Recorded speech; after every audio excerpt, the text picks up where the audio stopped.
You're probably about to buy the Samsung Odyssey G5 32-inch monitor, thinking it's the ultimate mid-range gaming upgrade.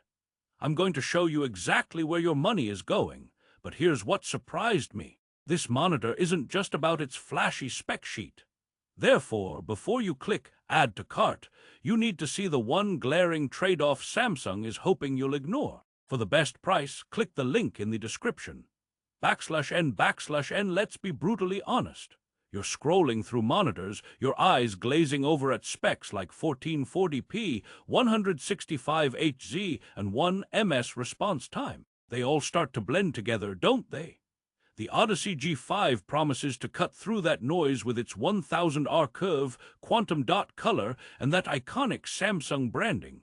It feels like a safe bet. However, a safe bet in the monitor world often means hidden compromises. So today, we're not just unboxing this thing, we're taking a surgical knife to its reputation. Is it a gaming champion or a wolf in sheep specification sheet? Stick around, because the answer might save you a serious case of buyer's remorse. /n/n Act 1, the seductive spec sheet, and the brutal unboxing /n/n right out of the gate. The G5 talks a big game. We have a 31.5-inch VA panel with a 2560x1440 QHD resolution. That's the sweet spot, right? More space than 1080p, less demanding than 4K, it boasts a 165Hz refresh rate, which, let's be real, is buttery smooth and a massive leap from standard 60Hz. It's like going from a tricycle to a sports bike, assuming the sports bike's engine doesn't rattle. They also tout a 1ms MPRT response time. That's the marketing magic for motion picture response time, a clever way to make the number look good. The true gray-to-gray response is less impressive. Think of it as listing the top speed of your car, but only when it's falling off a cliff. /n/n, then there's the headline act, the 1000R curve. Samsung says it matches the curvature of the human eye for deeper immersion. It's an aggressive bend. Unboxing this monitor is like freeing a giant metallic Pringle from its cardboard prison. The stand assembly, let's call it minimalist, or Spartan, or if I'm being less polite, cheap feeling.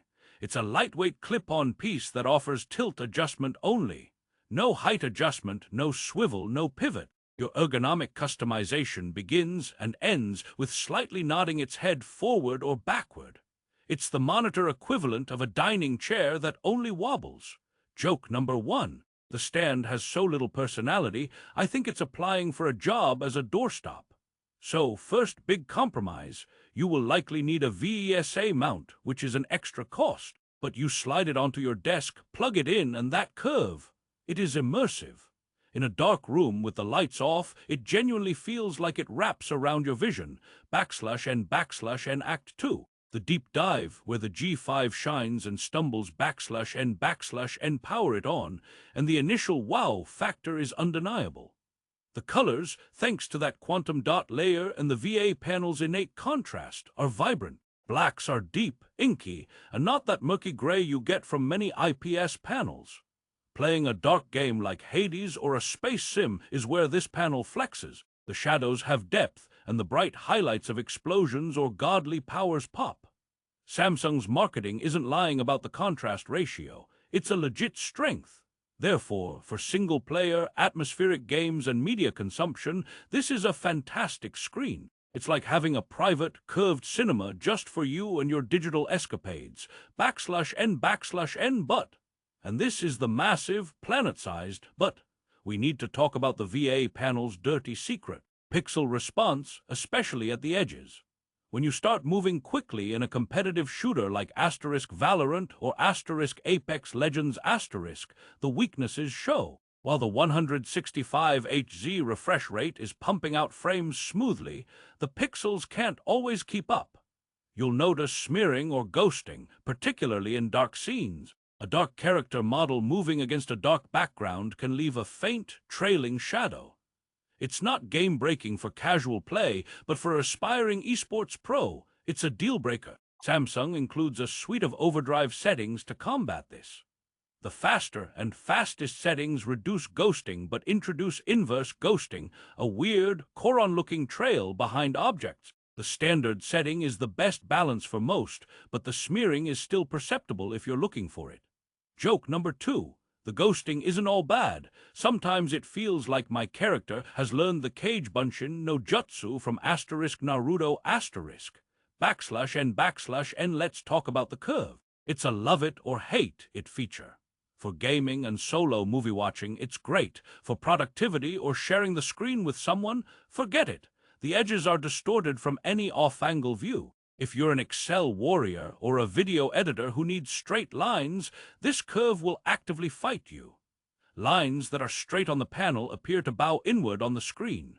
It's an optical illusion you can't disable. Therefore, this is *, not a dewy-tall monitor.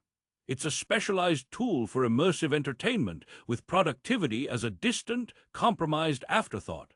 /n/n now, the ports. You get one DisplayPort 1.4 and two HDMI 2.0 ports. That's fine. But here's a quirk.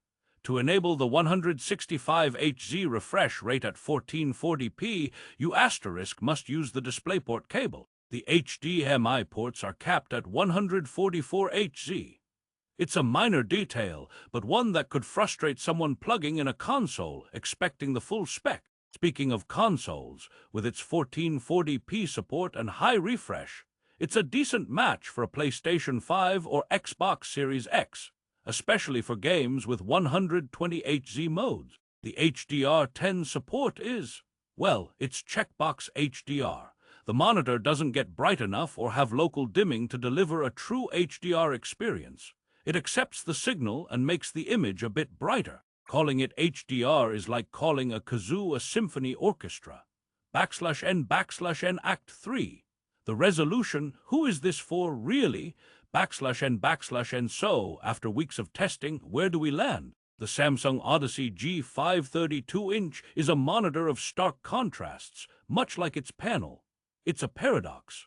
It offers fantastic contrast and vibrant colors that create a truly cinematic, immersive experience in the right content. But it is hamstrung by the inherent limitations of its VA panel technology when it comes to fast motion. Therefore, the ultimate question isn't, is it good? It's, who is it good for *? /n/n If you are a gamer who primarily plays sprawling, story-driven single-player RPGs, atmospheric adventures, strategy games, or simulation titles, this monitor is a compelling option. The curve pulls you in, the colors are rich, and the deep blacks add drama. For this person, the G5 is a home run. It makes every gaming session an event. Joke number 3. Playing Skyrim * on this made me feel so immersed, I almost called a dragon to help me with my taxes. /n/n However, if you are a competitive or fast-paced FPS gamer where every millisecond and clear motion matters, you should look elsewhere, likely at a more expensive IPS or fast IPS panel. The ghosting, however minor to some, will be a constant annoyance. Similarly, if you need a monitor for mixed use, serious work by day, gaming by night, the aggressive curve and lack of ergonomics make it a frustrating daily driver. Think of it like a sports car with no trunk space. Fantastic for the weekend drive, terrible for the grocery run. /n/n What about the price? Herein lies its final saving grace or its fatal flaw, depending on the market. When this monitor is on sale, as it often is, it represents significant value for that immersive, single-player focused gamer. You get a large, high-resolution, high-refresh rate, beautifully contrasting screen for a relatively low cost. But at its full MSRP, it starts to flirt with the territory of more well-rounded, faster IPS alternatives. You are literally paying for the curve and the contrast, and accepting the motion performance as the trade-off. /n/n In my final, honest assessment, the Samsung Odyssey G5 is a specialist. It's not the jack-of-all-trades monitor it pretends to be on the surface. It masters one thing, immersion. It wraps you in a world of color and shadow better than most monitors at its price point, but it asks you to forgive its sluggish pixel transitions and rigid design. Joke number 4. This monitor's personality is basically a cozy, fast blanket that sometimes trips over its own feet. /n/n So, should you buy it? If you nodded along to the single-player gamer description and you crave that theater-like experience at your desk, then yes. Click that link below because at the right price, it's a fantastic portal into your game worlds. But if you're a competitive player, a multitasker, or someone who values flawless motion above all else, this is not your monitor. Your search and your scrolling must continue. Therefore, make your choice based on what you truly need, not just the flashiest spec on the box. For the best price on the Samsung Odyssey G5 32-inch monitor on Amazon, click the link in the description right now.